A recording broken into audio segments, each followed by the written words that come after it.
Hello students, welcome to my channel. बच्चों, आज class 12 physics के अंतर्गत हम लोग लॉजिक गेट यानी तार्किक द्वार के बारे में जो है पढ़ेंगे। तो ये logic gate, basic logic gate जो है आर एंड और नॉट गेट होते हैं। इन्हीं गेटों से बाकी गेटों को जो है बनाया जाता है। तो सबसे पहले तो आप ये जानिए कि सिग्नल क्या होता है। जो भी परिपथ हमारे होते हैं, ये परिपथ दो प्रकार के होते हैं, यानी जो इलेक्ट्रॉनिक परिपथ हैं, ये परिपथ दो प्रकार के होते हैं। एक होता है एनालॉग सर्किट का, जिसमें वोल्टेज और धारा के साथ माने समय के साथ ये परिवर्तित होते रहते हैं, इसीलिए इसे प्रत्यावर्ती परिपथ भी कहते हैं। इसमें y equals to A sine omega T के अनुसार जो है इसका बदलता है, इसीलिए इसमें प्रयुक्त सिग्नल को साइनोसॉइडल सिग्नल भी कहते हैं। जैसे ये देखिए, ये इधर ये एनालॉग सिग्नल है। ये वोल्टेज के साथ जो है या धारा के साथ, समय के साथ जो है वोल्टेज और धारा जो है यह परिवर्तित होता रहता है। समय के साथ इसका परिवर्तित होना रहता है, इसलिए इसको जो है यानी ऐसे परिपथों को एनालॉग परिपथ कहते हैं और इन सिग्नल्स को एनालॉग सिग्नल कहते हैं।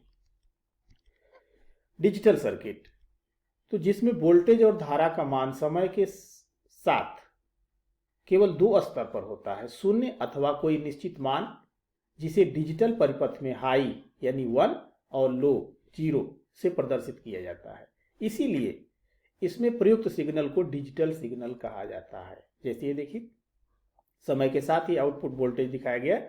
तो इसमें आप ये देख रहे हैं कि जो ये अपर पोर्शन है ये हाई हो गया, दैट इज 1, यानी यह हाई लेवल में है। और इसी तरह से ये नीचे वाला पोर्शन ये हो गया लो, यानी दैट इज ये 0 स्टेट में है। तो ये हाई स्टेट और ये लो स्टेट, सिर्फ इसकी दो ही अवस्थाएं होती हैं। यही कारण होता है कि ये 0 और 1 ये बाइनरी डिजिट के फॉर्म में जो है ये दिखाया जाता है। तो आप देखते हैं कि जो कंप्यूटर में डाटा फीडिंग होती है, तो कंप्यूटर जो रीड करता है यह बाइनरी डिजिट के आधार पर ही जो है रीड करके बाकी सिग्नल्स देता है। तो ये लॉजिक गेट जो है यानी तर्क द्वार, ये है क्या? यह एक ऐसा डिजिटल परिपथ है, डिजिटल परिपथ यानी इसमें हम इनपुट और आउटपुट जो पाएंगे 0 और 1 के रूप में पाएंगे। तो यह एक ऐसा परिपथ है जो निवेशी यानी इनपुट सिग्नल और निर्गत आउटपुट सिग्नलों के बीच किसी तर्क संगत संबंध पर आधारित होता है। तर्क संगत यानी किसी लॉजिक पर जो है ये आधारित होता है। इसीलिए कहते हैं ना, logic gates are the building blocks of digital circuit, यानी डिजिटल सर्किट के लिए जो है लॉजिक गेट जो है मूलतः इसका गेट होगा। ये जो है सामान्य स्विच, रिले, डायोड, ट्रांजिस्टर या आईसीज यानी इंटीग्रेटेड सर्किट आदि को प्रयुक्त करके बनाए जा सकते हैं। इसमें एक निर्गत टर्मिनल यानी आउटपुट और एक या एक से अधिक निवेशी टर्मिनल यानी इनपुट हो सकता है। यानी एक से अधिक जो है, एक या एक से अधिक इनपुट और एक आउटपुट टर्मिनल होगा। There are 3 basic logic gate, or gate, and gate और नॉट गेट। ये 3 बेसिक गेट होते हैं। इन्हीं गेट से बाकी गेटों को बनाया जाता है। तो चलिए स्टार्ट करते हैं, देखते हैं आर गेट क्या होता है। आर गेट को हिंदी में कहते हैं अपिद्वार। यह 2 या 2 से अधिक निवेशी और एक निर्गत टर्मिनल वाला गेट होता है। इसका जो सिंबल होता है ये देखिए इस आकार का होता है। यह दोनों इसके इनपुट है और ये आउटपुट यहाँ पर देता है y equals to A plus B. तो इसका जो बूलियन व्यंजक है ये हो गया y equals to A plus B. A और बी ये इनपुट सिग्नल है 0 1 के फॉर्म में।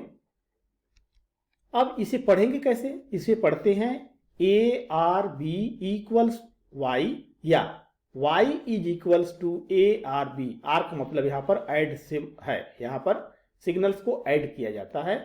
तो यहाँ पे 0 1 या 1 0 या 1 1 का जो एडिंग होता है यह बाइनरी एडिशन के अनुसार होता है। तो इसका जो ट्रूथ टेबल है यह इस प्रकार से मिलेगा, 0 0 0 मिलेगा, 0 1 1 1 0 1 1 1 1 मिलेगा। अब इसका अगर एनालॉग सर्किट देखें तो ये सर्किट कुछ इस प्रकार का होगा। ये जैसे एक बल्ब है, ये दो स्विचेज हैं। अब यहाँ पर अगर हम ए को 0 करते हैं तो यानी ये खुला हुआ सर्किट है, बी को 0 करते हैं तो ये खुला हुआ सर्किट है। इस केस में इस परिपथ में धारा का प्रवाह नहीं होगा, और जब धारा का प्रवाह नहीं होगा तो बल्ब ग्लो नहीं करेगा, अर्थात आउटपुट मिलेगा 0। लेकिन ए को अगर 0 करते हैं तो ये खुला हुआ है, बी को अगर बंद करते हैं तो ये बंद हुआ। अब ये परिपथ पूरा हो गया इस रास्ते से, इसका मतलब है कि इसमें धारा का प्रवाह होगा और बल्ब ग्लो करेगा। इसी प्रकार से अगर हम बी को खुला रखें, ए को अगर बंद रखें तब भी मिलेगा, और ए और बी दोनों को बंद रखें तब भी बल्ब ग्लो करेगा। एंड गेट तथा द्वार बोलते हैं। यह भी जो है 2 या 2 से अधिक निवेशी और एक निर्गत टर्मिनल वाला गेट होता है। इसका सिंबल डी के आकार का होता है, A B, Y equals to A into B होता है, और इसे पढ़ते हैं A and B equals Y, या Y is equals to A and B, यानी इंटू किया जाता है यहाँ पर। तो इसकी जो सत्यता सारणी होगी, 0 0 देंगे तो 0, 0 1 देंगे तो 0, 1 0 देंगे तो 0, 1 1 होगा तो 1। यानी इसमें सिर्फ एक कंडीशन ऐसी होती है, जब दोनों इनपुट हाई होंगे तभी जो है आउटपुट हाई मिलेगा। इसका एनालॉग सर्किट, ये देखिए दोनों स्विचेज सीरीज में हैं, यानी जब ये दोनों बंद होंगी तभी परिपथ पूरा होगा और धारा का प्रवाह होगा, यानी बल्ब ग्लो करेगा। इसका मतलब है कि दोनों 0 होगा, एक 0 एक 1, या एक 1 दूसरा 0। तो यानी ये ए और बी में से अगर कोई भी स्विच खुली हुई है तो आउटपुट 0 मिलेगा, यानी बल्ब ग्लो नहीं करेगा। तो इसमें एक ही कंडीशन होगी, जब ए और बी दोनों हाई स्टेट में होंगे, दैट इज 1 होंगे, यानी स्विच बंद होगी, तभी जो है आउटपुट 1 मिलेगा। नॉट गेट, न द्वार, इसमें एक निवेशी और एक निर्गत टर्मिनल होता है। इसका जो सिंबल होता है ये इस प्रकार का होता है, ट्रायंगल, और फॉलोड बाय ये बबल। तो ये होता है, अगर इनपुट आपने दिया ए तो y इक्वल्स टू मिलता है ए बार। अब इसे पढ़ेंगे कैसे, इसको पढ़ते हैं नॉट ए इक्वल्स वाई, या y is equals to A not, मतलब जो देंगे उसका विपरीत मिलेगा। यानी अगर हम a को देते हैं 0 तो ये y मिलेगा 1, और इसे देते हैं 1 तो ये मिलेगा 0। इसका जो एनालॉग सर्किट होगा ये इस प्रकार से होगा। ये देख रहे होंगे कि आप ये स्विच, जब इस स्विच को खुला रखेंगे तो इस परिपथ में यह विद्युत धारा का प्रवाह इस प्रकार से होगा, और यह सर्किट पूरी हो गई, और विभव पतन जो होगा बल्ब के सिरे पर होगा, यानी यह ग्लो कर जाएगा, यानी ये इसमें मिलेगा आउटपुट 1। लेकिन जब इसे बंद करते हैं यानी 1 हो गया, इस स्थिति में इस पर दिया गया विभव इस आर के सिरे पर ही ड्रॉप हो जाता है, इसलिए ये बल्ब जो है ग्लो नहीं करता है। नार गेट बनता है or gate followed by not gate, यानी आर गेट के पीछे अगर हम एक नॉट गेट लगा दें तो ये बन जाएगा नॉर गेट।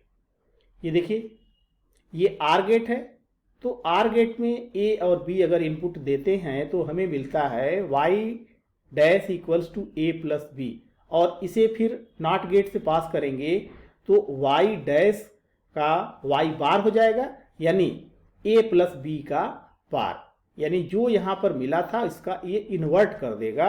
अब इसे हम ऐसे दिखाते हैं कि आर गेट और ये पीछे इसका बबल, तो अब ये ए बी और ये हो गया y equals to A plus B का बार, यह नार गेट हो गया। इसका व्यंजक y is equals to A plus B bar, इसे पढ़ेंगे y is equals to A or B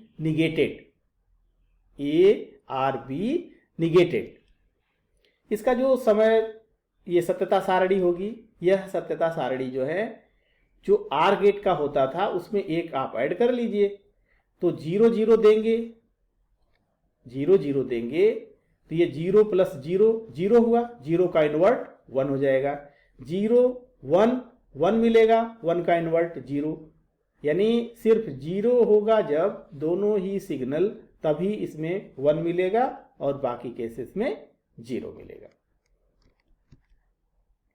and gate, NAND gate जो है यह and gate followed by not gate, ये एंड गेट और ये नॉट गेट, तो इससे फॉलो करके बनाया गया। अब देखिए यहां पर जो मिलेगा इनटू के फॉर्म मिलेगा, y is equals to a into B, यहां पर इन्वर्ट हो जाएगा, a इंटू बी का बार हो जाएगा। अब इसका जो रूप है यानी जो प्रतीक सिंबल है ये इस प्रकार बनेगा, ये डी के आकार का और एक बबल। अब ये हो गया नैंड गेट। इसका जो बुलियन व्यंजक होगा y equals to a into B bar, और इसे पढ़ेंगे a and b negated equals y, या y equals to a and b negated. इसकी जो सत्यता सारणी होगी वह नैंड गेट्स से एक ऐड कर लीजिए आप, तो ये जो आउटपुट मिला है y, इसका हो जाएगा बार। तो 0 0 जैसे दिया तो ये 0 मिला, इसका इन्वर्ट कर देंगे तो 1 हो जाएगा, 0 1 0 मिलेगा, इसको इन्वर्ट करेंगे 1 1 0 0 मिलेगा, इन्वर्ट कर देंगे 1। लेकिन जब 1 1 दोनों होगा तो इसका आउटपुट मिलेगा 1 और फाइनल आउटपुट मिल जाएगा 0।